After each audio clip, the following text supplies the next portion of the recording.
Bonsoir, je suis le révérend Toko Sondier.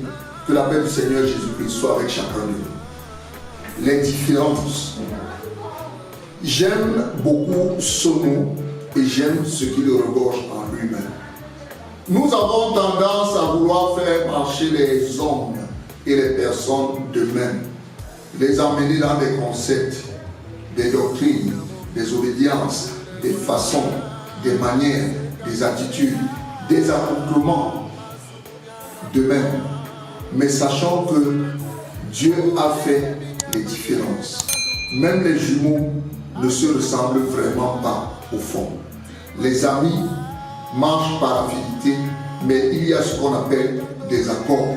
Dans ces accords, comme j'aime ma guitare, les grosses cordes bourdonnent pendant que les cordes fines sont aiguës et dures. Dieu a créé la différence. Mais maintenant, dans cette différence, il faut savoir accepter l'autre, corroborer avec l'autre, marcher avec l'autre pour que l'orchestration soit quelque chose de mélodieux. Que l'orchestration soit savamment faite de telle sorte qu'elle va apporter une harmonie. La différence, elle doit être.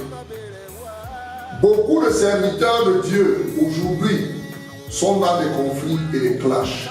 Je suis vraiment désolé, mais ça fait très mal. Mais nous devons comprendre quelque chose. Ce qui a été révélé à Pierre n'a pas été révélé dans les détails à Barthélemy. Ce qui a été révélé à Barthélemy, la facette de l'ombre, Nathanaël ne connaît pas. Ce qui a été révélé à Nathanaël, Thaddée ne connaît pas. Ce qui a été révélé, Jean ni Jacques ne connaissent pas. Et maintenant, il revient à nous. Dans ce que nous ne connaissons pas, lorsque notre frère enseigne, qu'on sache qu'il y a eu la différence et l'Éternel Dieu a fait la différence. Car le Seigneur dit, il demande à Pierre, m'aimes-tu plus que ne le font ceux-ci, c'est-à-dire qu'il y a la différence. M'aimes-tu plus que, il y a la différence. Dans les 7 étoiles qui se retrouvent dans la main droite du Seigneur Jésus-Christ dans le livre de la Révélation, chaque étoile connaît un aspect du Seigneur Jésus-Christ que l'autre étoile ne connaît pas. Voilà pourquoi dans la lettre, il y a une spécificité à chaque étoile, à chaque ange de l'Église, la différence. Et dans cette différence, il faut apprendre à se soumettre, à être humble, à savoir que je ne détiens pas le monopole, l'autre connaît un tout petit peu de ce que moi je ne connais pas. Si je vais vers lui, je serai enseigné. Chacun peut enseigner chacun, mais évitons que ce soit l'apanage des choses qui vont dans tous les sens. Il faut éviter ça.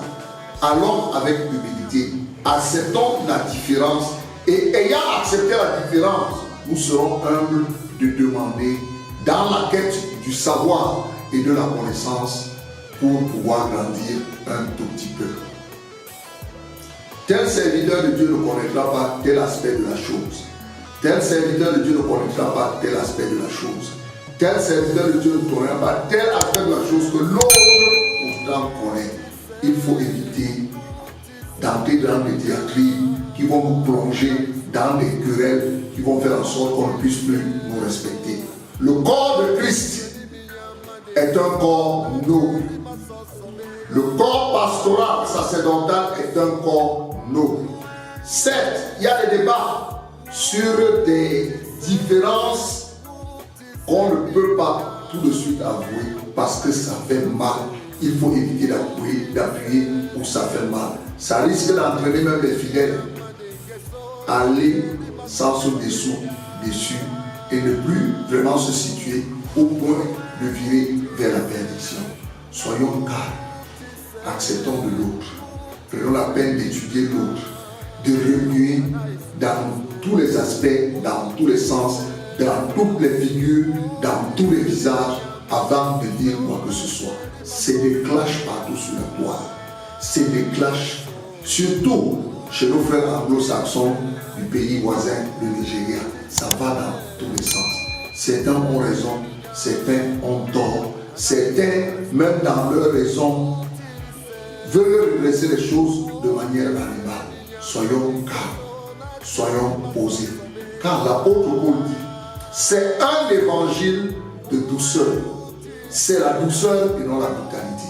Quiconque va dans la brutalité, bien qu'étant en train de dire que la loi du talion n'a plus sa place, il sera en train de l'exécuter et ça sera trop grave. Les problèmes au sujet de la dîme, le problème sur l'inclusion de la femme dans le corps sacerdotal, le port du pantalon, le mariage ou le sexe avant le mariage dans son essence, culture spirituelle ou bien tout simplement une aventure. Ça va dans tous les sens. Prenons un tout petit peu, un petit calme, on sera bien assagi. Et pour être enseigné, allons à l'école. Il y a des maîtres qui croient déjà connaître, mais s'ils prennent le calme, rentrent à l'école du Saint-Esprit, parce que l'école est par degré, par niveau, on se rendra compte qu'on est allé vite en prison, on se rendra compte qu'on aurait dû rester d'abord tranquille. Et comme demander pardon est beaucoup trop difficile, abstenons-nous de dire des animosités avant que ça n'aille vraiment dans le sens du désordre. Prenons notre calme. J'exhorte mes frères aînés, j'exhorte également mes frères, nos jeunes enfants qui sont dans la mouvance du réveil spirituel, d'être un peu plus calme, d'être un peu plus pondéré, d'être un peu plus doux. L'animosité n'apporte pas de solution. Mais la candeur et la douceur, comme le dit le proverbe, la manière de parler, une parole douce, une parole sage, attendre le cœur et mettre les gens dans une conclusion qui sera plus apaisée. Que le Seigneur Jésus-Christ vous bénisse et qu'il demeure avec vous. Sagesse et compréhension soient accordées à tout un chacun au nom de Jésus-Christ. Amen.